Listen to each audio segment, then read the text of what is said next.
Suppose करिए किसी lamp को आप टच करते हैं, ठीक है, विदिन 1 सेकेंड आपका हाथ उस लैंप से कैसे हट जाता है? कोई आकर कहता है हटो हटो हटाओ, नहीं तो जल जाओगे। No ma'am. सुई चुभती है, कैसे पता चलता है? दर्द से। दर्द से। दर्द कैसे पता चलता है? दिमाग से। दिमाग को कैसे पता चलता है? अरे मैं वो जो बताई थी, क्या सोची कि यहाँ से जाता है दौड़ के दिमाग से। उसका नाम क्या है? यहाँ से जाता है दौड़ कर बताता है, उसका कुछ नाम भी तो होगा। Yes ma'am. कोई भी बताई थी साक्षी? मैम यहीं पर लिखी तो है जी, पढ़ न्यूरॉन सेल, क्या बोलते हैं इसे? Neuron cell. एक्चुअली हमारे शरीर में एक सिस्टम पाया जाता है, जैसे और सारे सिस्टम है, डाइजेस्टिव, रेस्पिरेटरी, एक्सक्रीटरी, उसी तरह से एक और सिस्टम है जिसे बोलते हैं नर्वस सिस्टम। क्या बोलते हैं? Nervous system. नर्वस सिस्टम जो होता है वो नर्व सेल का बना होता है। किसका बना होता है? नर्व सेल का। और नर्व सेल पूरी जाल की तरह हमारे शरीर में स्किन से लेकर के इंटरनली आपके ब्रेन तक क्या होती हैं? स्थित है। पूरे शरीर में उसका जाल बिछा हुआ है। इसीलिए बाहर से जैसे ही आपको कोई उत्तेजना मिलती है, कोई स्टिमुलस मिलता है, तुरंत वो सूचना आपके ब्रेन तक पहुंच जाता है। कैसे पहुंचता है? इन्हीं के द्वारा। किसके द्वारा? नर्व सेल या न्यूरॉन सेल के द्वारा। सपोज करिए आप दो लोग बैठे हो, प्रिया को आपने छगोटी काटा, जैसे ही पिंच किया उन्हें आपने, वो नहीं देख रही है कौन पिंच किया, बिना देखे ही उन्हें ये पता चल जाता है कि कोई हमें चगोटी काट रहा है या कुछ चुभ रहा है, ठीक है। वो इतनी सारी जो प्रोसेस होती है उसे होने में सेकंड का टाइम लगता है, ठीक है, विदिन सेकंड ये प्रोसेस होती है। और ये होता जो है वो ऐसे होता है हमारे शरीर में। अभी मैंने आपको बताया कि पूरे शरीर के हर एक हिस्से में कोशिकाओं का, किस कोशिकाओं का? न्यूरॉन कोशिकाओं का जाल फैला हुआ है। किसका जाल है? न्यूरॉन कोशिकाओं का, ठीक है। अब इन कोशिकाओं का जाल जो है वो कैसे काम करता है, तो सबसे पहले हम लोग ये जाने कि ये होता कैसे है। यहाँ सपोज करिए फिंगर है मेरे, मैं यहाँ ऐसे हाथ रखी, मेरे फिंगर में यहाँ कोई निडल था, तुरंत वो चुभ गया। क्या हुआ? चुभ गया। तो जैसे ही चुभा ये फिंगर अपने आप क्या हुई, वहां से अप हो जाएगी, तुरंत हटेगी, ठीक है। ये कैसे हुआ? इतना सब कुछ होने में क्या क्या हुआ? सबसे पहले जैसे रखे हम, सुई इसमें चुभी, यहाँ से सूचना कहाँ जाएगा? हमारे दिमाग तक। वो जो कोशिकाएं हैं, न्यूरॉन कोशिकाएं, उसे बोलेंगे एफरेंट न्यूरॉन कोशिका। कौन सी? वो सूचनाओं को संवेदी कोशिकाएं हैं जो सूचनाओं को क्या करेंगी? लेंगी और उस सूचना को कहाँ ले जाएंगी? दिमाग तक। अब आपका दिमाग जैसा भी रिएक्शन लेता है, जस्ट दिमाग फिर क्या करेगा? उसी न्यूरॉन के थ्रू, उसी कोशिका के थ्रू क्या करेगा? दूसरी सूचना भेजेगा, नहीं उसको हटाओ, नहीं तो क्या होगा? ये क्या होगा? इसमें चुभेगा, ब्लड निकलेगा, यानी जो भी होगा वो शरीर को क्या होगा? नुकसान होगा। इसीलिए जो नर्व क्या करी? सूचना को ले गई, उसे एफरंट नर्व, ठीक है। और जो दिमाग के लिए हुए फैसले, जो भी फैसला है, उस सूचना को वापस उस अंग तक ले आई, वो क्या हो गया? इफरेंट। कौन सी हो गई?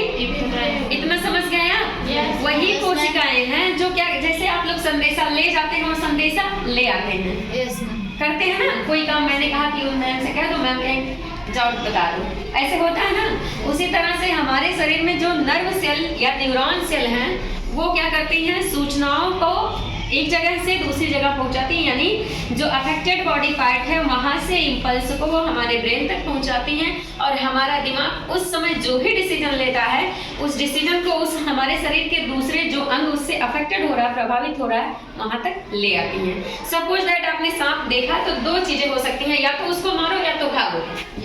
ये सारा काम जो है वो आपका दिमाग डिसाइड करता है। आई बात समझ में? तो आइए जानते हैं हम लोग किसके बारे में? न्यूरॉन या नर्व सेल के बारे में, जो हमारे शरीर के नर्वस सिस्टम का क्या मुख्य पार्ट है। आई बात समझ में? देखिए, इसका मुख्य रूप से हम लोग देखेंगे तो दो भाग हैं। कितने भाग हैं? दो भाग। पहला भाग जो है उसे बोलेंगे सेल बॉडी या साइटोन। ये क्या है? सेल बॉडी या साइटोन। और दूसरा भाग जो होता है वो होता है एक्सॉन। क्या होता है? एक्सॉन। यहाँ से यहाँ तक का हिस्सा ये जो है ये सेल बॉडी या साइटोन है, बाकी इधर वाला हिस्सा ये क्या है? एक्सॉन। ठीक है, क्या हुआ, ये एक्सॉन है। इतना समझ में आया? ठीक है। अगर हम सेल बॉडी या साइटोन को देखें तो ये बीच में क्या है, एक हेक्सागन या पेंटागन स्ट्रक्चर होगा। इसके चारों तरफ क्या होंगी, बहुत सारी धागे जैसी संरचनाएं निकली हुई आपको दिख रही होंगी।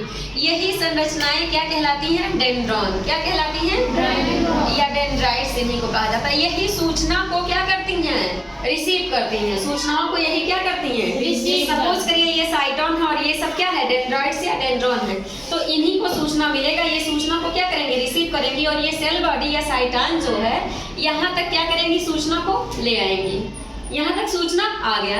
अब सेल बॉडी का जो ये मेन हिस्सा है, यहाँ सेंटर में इसके बीच में आप देखेंगे क्या होगा, न्यूक्लियस होगा। क्या होगा, न्यूक्लियस के आगे देखेंगे आप, यहाँ पतला ट्यूब लाइक संरचना निकला होगा, जो आगे चलकर क्या होगा, राउंडेड स्ट्रक्चर में कन्वर्ट हो जाएगा। ये राउंडेड स्ट्रक्चर एक सेल का छोर होता है। क्या होता है, दूसरा हिस्सा होता है, मतलब दूसरा टर्मिनल होता है। इसे टीलोडेंड्रिया कहा जाएगा। यहाँ डेंड्राइट्स या डेंड्रॉन, और यहाँ क्या हो गया, टीलोडेंड्रिया। आई बात समझ में? बीच में ये जो ट्यूब लाइक संरचना है, इसके ऊपर आप देख रहे होंगे ये छोटी छोटी क्या है, एक कवरिंग बनी हुई है। ये जो स्ट्रक्चर है ये क्या है, कवरिंग बना हुआ है। और ये कवरिंग जो है वो किसकी शीट है, माइलिन की। किसकी बनी हुई है, माइलिन की। इसीलिए इसे कहा जाएगा माइलिन शीट। ठीक है, माइलिन शीट आप देख रहे होंगे कहीं कहीं पर माइलिन शीट एब्सेंट है। माइलिन शीट जहाँ पर एब्सेंट होती है उस पॉइंट को कहा जाता है नोड ऑफ रेनवियर। क्या कहा जाता है, नोड ऑफ रेनवियर। ठीक है, और इस माइलिन शीट में आप यहाँ देख रहे होंगे कुछ ये हेलिकल स्ट्रक्चर है, सॉलिड। ठीक है, सॉलिड स्ट्रक्चर है, गोल गोल। इसे बोलेंगे क्या, श्वान सेल। क्या बोलेंगे, श्वान सेल। और ये पूरा क्या हो गया, एक्सॉन। अब देखिए प्रोसेस कैसे होता है, function of the neuron cell.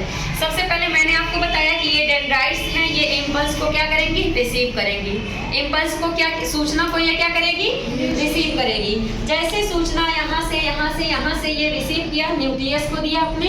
ठीक है, यहाँ से सूचना फिर क्या होगा, इसके थ्रू, एक्सॉन के थ्रू कहाँ आएगा, टीलोडेंड्रिया तक। और ये टीलोडेंड्रिया फिर दूसरे न्यूरॉन से जुड़ेगा। फिर यहाँ से ऐसे दूसरा न्यूरॉन आके यहाँ क्या होगा, जुड़ेगा।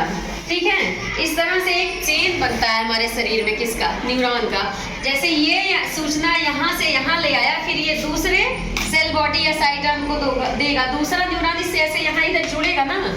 ठीक है, फिर दूसरे का सेल बॉडी क्या करेगी, रिसीव करेगी, उसके टीलोडेंड्रिया तक इम्पल्स जाएगा, फिर तीसरे को जाएगा। तो इस तरह से यहाँ तक हमारी सूचनाएं जाती हैं। ठीक है, ठीक उसी तरह से जब ब्रेन कोई एक्शन लेता है तो उस सूचना को भी ऐसे ही ये क्या करते हैं, वहाँ से रिसीव करते हैं और हमारे शरीर के उस प्रभावित अंग तक उस सूचना को क्या करते हैं, ले आते हैं। इस तरह से हमारे शरीर में जो नर्वस सिस्टम या न्यूरॉन है उसका क्या है, सिस्टम है, जो हमारे शरीर को बहुत सारे एडवर्स इफेक्ट से क्या करता है, बचाता है। क्लियर? Thank you.